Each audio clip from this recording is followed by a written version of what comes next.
Hello friends, ഇന്ന് നമ്മൾ പഠിക്കാൻ പോകുന്നത് HTTP ക്ലയൻറ്റ് എന്ന് പറയുന്ന ഒരു മൊഡ്യൂളാണ്. അതൊരു സിമ്പിൾ മൊഡ്യൂളാണ്. നമുക്ക് ഡേറ്റ എടുക്കാനായിട്ട് നമുക്ക് ഡേറ്റ ബാക്കെൻഡിൽ നിന്നൊരു ഡേറ്റ റിക്വസ്റ്റ് ചെയ്ത് എടുക്കണം എന്നുണ്ടെങ്കിൽ പലപ്പോഴും API സർവീസസ് വഴി മാത്രമേ അത് സംഭവിക്കുകയുള്ളൂ. അതിന് വേണ്ടിയിട്ടാണ് HTTP ക്ലയൻറ്റ് എന്നൊരു മൊഡ്യൂൾ ഉണ്ടാകുന്നത്. അപ്പോൾ അതിൻ്റെ സെറ്റപ്പ് ആദ്യം എങ്ങനെയാണെന്ന് നോക്കാം. അപ്പോൾ നമുക്കൊരു ആപ്പ് config.ts എന്നൊരു ഫയലുണ്ട്. ആ ഫയലിൽ പോയിട്ട് നമുക്കിവിടെ പ്രൊവൈഡ് റൗട്ടർ കൊടുത്തതുപോലെ തന്നെ പ്രൊവൈഡ് റൗട്ടർ നമുക്ക് ഓൾറെഡി അവൈലബിൾ ആയിരിക്കും. പ്രൊവൈഡ് HTTP ക്ലയൻറ്റ് എന്ന് പറയുന്ന ഒരു മൊഡ്യൂളുണ്ട്. അത് നമ്മളിവിടെ കൊടുക്കണം. അത് കൊടുത്തു കഴിയുമ്പം നമ്മൾ HTTP ക്ലയൻറ്റ് നമ്മുടെ ആപ്ലിക്കേഷനിൽ യൂസ് ചെയ്യുന്നുണ്ടെന്നുള്ളത് നമ്മൾ ആംഗുലറിനോട് പറഞ്ഞു കഴിഞ്ഞു.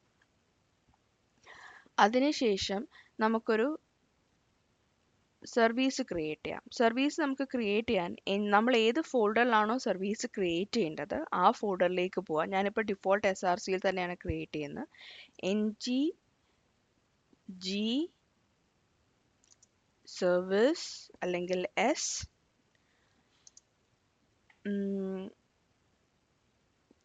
ഇപ്പം ഇതിനകത്ത് ഞാൻ എന്ത് പേരാ കൊടുക്കുക, ഏജ് സർവീസ് എന്ന് കൊടുത്തു. ഇത് ഓട്ടോമാറ്റിക്കലി നമ്മളിങ്ങനെ കുറച്ച് കമ്പോണൻസും പൈപ്സും ഡയറക്റ്റീവ്സും ഒക്കെ നമുക്കിങ്ങനെ ക്രിയേറ്റ് ചെയ്യാൻ പറ്റും. അപ്പോൾ കുറേ ബോയിലർ കോഡ് അവോയ്ഡ് ചെയ്യാൻ പറ്റും. അത് ഓട്ടോമാറ്റിക്കലി ആംഗുലർ തന്നെ നമുക്ക് ചെയ്തു തരും. അതിന് വേണ്ടിയിട്ടാണ് ഈ CLI കമാൻഡ്സ് പഠിച്ചു വെക്കുക.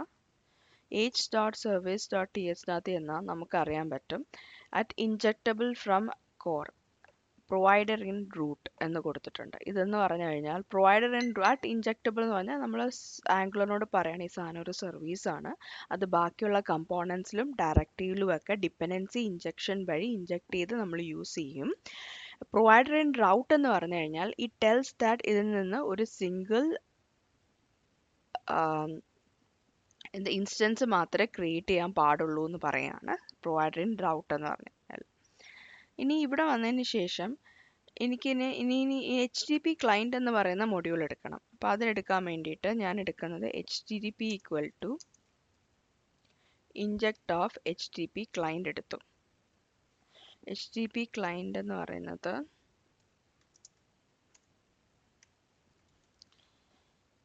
ഇതെന്ത് പറ്റി?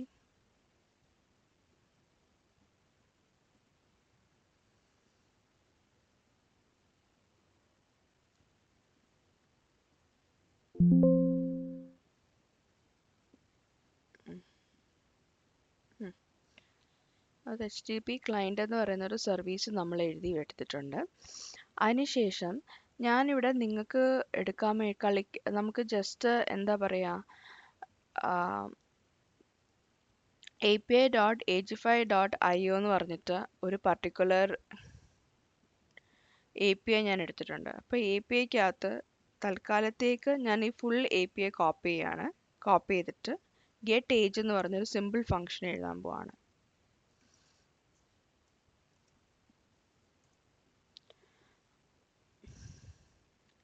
അങ്ങനെ നമ്മൾ എഴുതാൻ പോകുമ്പോൾ റിട്ടേൺ ദിസ് ഡോട്ട് ഞാനിപ്പോൾ യൂസ് ചെയ്യുന്ന ഫംഗ്ഷൻ ഗെറ്റ് ആണ്. http.get. ഗെറ്റിനകത്ത് HTTPക്കകത്ത് ഗെറ്റ് ഉണ്ട്, പോസ്റ്റ് ഉണ്ട്, JSONP ഉണ്ട്, അങ്ങനെ കുറേ ഫങ്ഷൻസ് ഉണ്ട്. തൽക്കാലം സിമ്പിൾ HTTP ഗെറ്റ് യൂസ് ചെയ്യാണ്.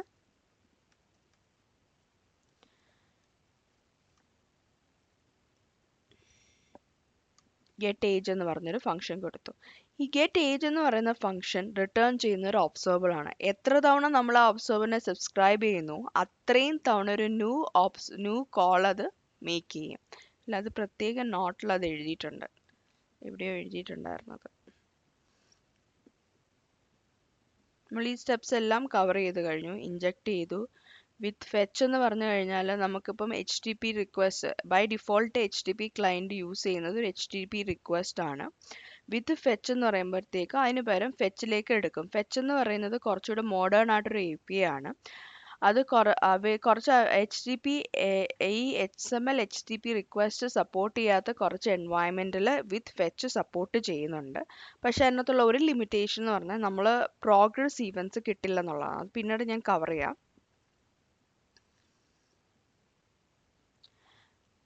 ഇതിനകത്ത് ഇത്രയും ചെയ്തു. അതിനുശേഷം ഞാൻ API.CSSൽ വന്നു.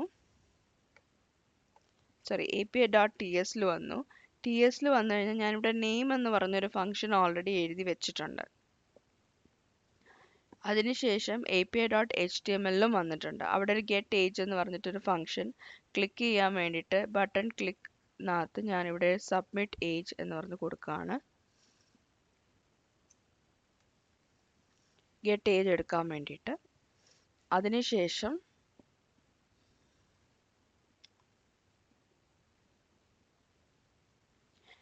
ഇവിടെ നമ്മൾ വന്നിട്ട് നമ്മളിപ്പോൾ ക്രിയേറ്റ് ചെയ്തിരിക്കുന്ന ഏജ് സർവീസ് ഞാനിവിടെ ഇഞ്ചെക്ട് ചെയ്യാൻ പോവാണ്. നേരത്തെ നമ്മൾ അതായത് 17ലൊക്കെ കൺസ്ട്രക്ടർ വഴിയാണ് ഇഞ്ചെക്ട് ചെയ്തിരിക്കുന്നത്. പക്ഷേ ലേറ്റസ്റ്റ് വേർഷൻസിലെല്ലാം നമ്മൾ ഇഞ്ചെക്ട് എന്ന് പറയുന്ന കീവേഡ് യൂസ് ചെയ്തിട്ടാണ് ഇഞ്ചെക്ട് ചെയ്യുന്നത്. അപ്പോൾ ഇഞ്ചെക്ട് എന്ന് പറയുന്നത് ഏജ് സർവീസ് നമുക്ക് കിട്ടി. അതിനുശേഷം നമ്മളിവിടെ വന്നിട്ട് നമ്മൾ ഓൾറെഡി ഒരു ഫംഗ്ഷൻ ഇവിടെ ഡിഫൈൻ ചെയ്ത് വെച്ചിട്ടുണ്ടല്ലോ, അതായത് സബ്മിറ്റ് ഏജ് എടുക്കുന്നു. ഞാൻ app.tsൽ പോകുന്നു.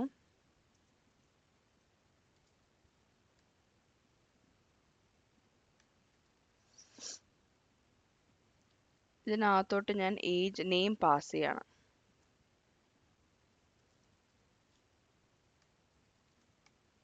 ഗെറ്റ് ഏജിൽ പോയിട്ട് നെയിം എന്ന് പറയുന്നത് സ്ട്രിംഗ് ആയിട്ട് കൊടുത്തു. അതിനുശേഷം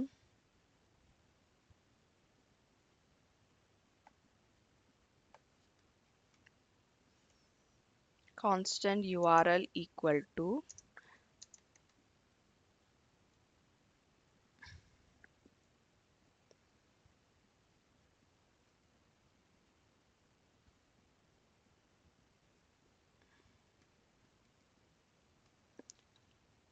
ടൈറ്റിൽ സിമ്പിളിനകത്ത് $name എന്ന് പറഞ്ഞു കൊടുത്തു. അതിനുശേഷം മെല്ലാഡ എന്ന് പറയുന്നത് മാറ്റി ഇവിടെ ഞാൻ URL പാസ് ചെയ്തു. ഇനി നമ്മൾ API.TSൽ വന്നതിന് ശേഷം ഇവിടെ നെയിമിന് എന്താ this.name പാസ് ചെയ്യണം. അവിടെ ചില സമയത്ത് ഞാനത് മറന്നു പോകും. ഇനി HTMLൽ വന്നിട്ട്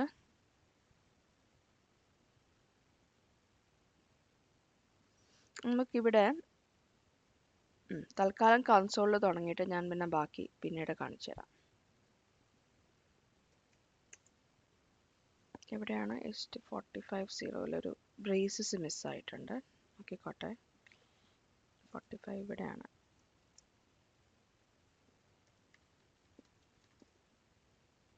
ഗെറ്റ് ഏജ് എന്ന് പറഞ്ഞു കൊടുത്തിട്ടുണ്ട്.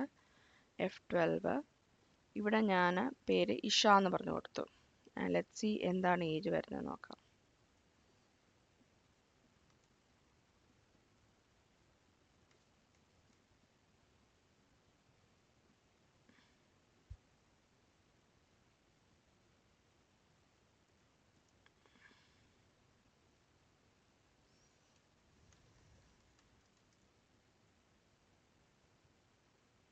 Count 320, age 38. ശരിക്കും ഒരു ഫണ്ണിയാണ്. എൻ്റെ മോളുടെ പേരാണ്. ശരിക്കും ഒരു ഫണ്ണി ആയിട്ടുള്ളൊരു API ആണ്. ആ API പറയുന്നത് ഇഷയുടെ ഏജ് 38 എന്നുള്ളതാണ്. നമുക്കിനി ഈ കാര്യങ്ങൾ ഡിസ്പ്ലേ ചെയ്യണം. ഡിസ്പ്ലേ ചെയ്യാൻ നമ്മൾ സബ്സ്ക്രിപ്ഷനിലാണ് കിടക്കുന്നത്. അപ്പോൾ നമുക്ക് ചെയ്യാൻ പറ്റുന്ന കാര്യം, ഒന്ന് സബ്സ്ക്രൈബ് ചെയ്ത് കഴിഞ്ഞിട്ട് നമുക്ക് ഏതെങ്കിലും വേരിയബിൾസുമായിട്ട് ഇത് അസൈൻ ചെയ്ത് കൊടുക്കാം. അതല്ല എന്നുണ്ടെങ്കിൽ നമുക്ക് ചെയ്യാൻ പറ്റുന്നുള്ളൊരു കാര്യം എന്ന് പറയുന്നത് ഇതിനെ ടു സിഗ്നൽ ആയിട്ടൊന്ന് കൺവേർട്ട് ചെയ്ത് നോക്കാം. സബ്സ്ക്രൈബ് ചെയ്താലേ കോള് പോവുള്ളൂ.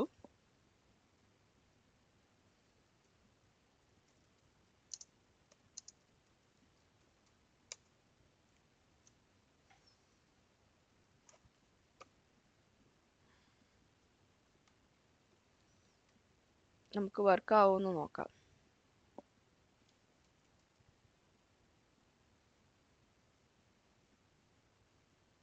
ഇത് റൺ ടൈം എറർ അടിച്ചല്ലോ.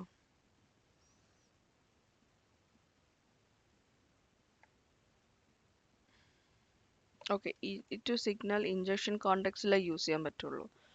അപ്പം നമുക്ക് തൽക്കാലത്തേക്ക് ഈ ടു സിഗ്നൽ അതായത് ഞാൻ വേറൊരു ഇതിലെടുക്കാം. തൽക്കാലത്തേക്ക് നെയിം എടുത്തു.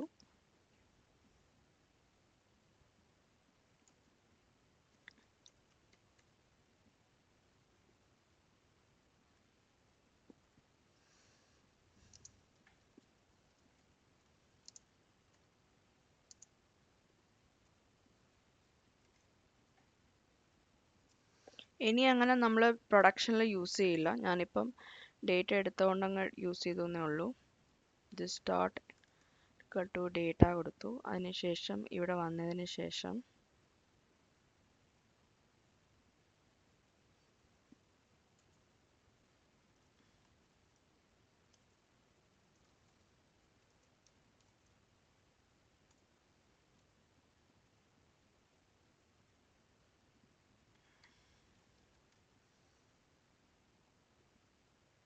ഇവിടെ ഞാൻ വേറൊരു പേര് കൊടുക്കാം, ഏജ് 52. ഇതൊരു സിമ്പിൾ HTTP ക്ലയൻറ്റ് സിസ്റ്റമാണ്. അതായത് നമ്മൾ എങ്ങനെ ഒരു സർവീസ് എഴുതും, എങ്ങനെ ഒരു HTTP കോൾ മേക്ക് ചെയ്യും, അതിന് ഡേറ്റ എങ്ങനെ റിട്രീവ് ചെയ്യുന്നുള്ളൊരു സിമ്പിൾ എക്സാമ്പിൾ ആണ്. ഈ എക്സാമ്പിൾ നിങ്ങൾക്ക് ഇഷ്ടപ്പെട്ടു, മനസ്സിലായി എന്താണെന്ന് വെച്ച് കഴിഞ്ഞാൽ അതിൻ്റെ കമൻസ് നിങ്ങൾ രേഖപ്പെടുത്തുക. ഇതുപോലെ വീഡിയോസ് ഈ ചാനൽ നിങ്ങൾക്ക് കൂടുതൽ കാണണമെന്നുണ്ടെങ്കിൽ ഇത് സബ്സ്ക്രൈബ് ചെയ്യുക.